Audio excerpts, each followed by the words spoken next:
everyone. So today I want to go over the KOIOS Espresso maker.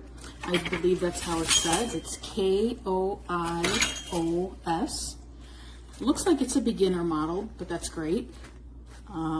It's pretty small in terms of, you know, fitting into your kitchen. So I just want to take some measurements. Now I know there's some videos out there about how to use it, but we're just going to go over some of the features.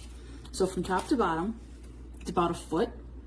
So, you know, something you can see how much room you have under your cabinets. I mean, most I believe are over a foot, but you know, you don't know what your situation is.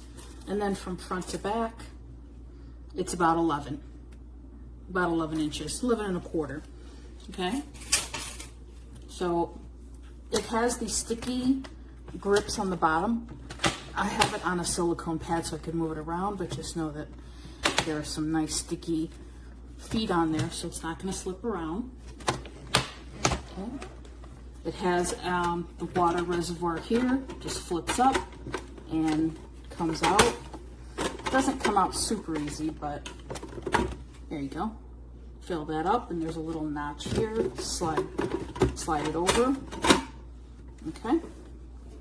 And then here you have your control panel. Okay. So you have your control panel here, your power, cup size up to a full pot.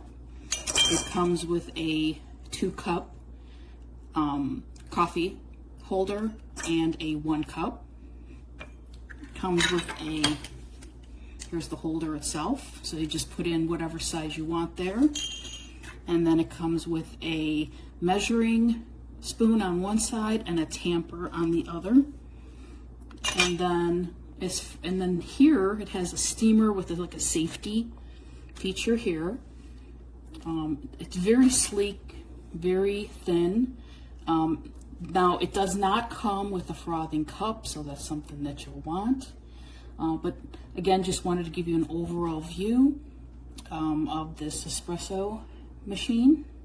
And definitely it's not intimidating. Good instructions. Two booklets come. First is just getting started, how to set it up, and then the second book is actually just a user's manual. So everything you need is here except for the frothing cup.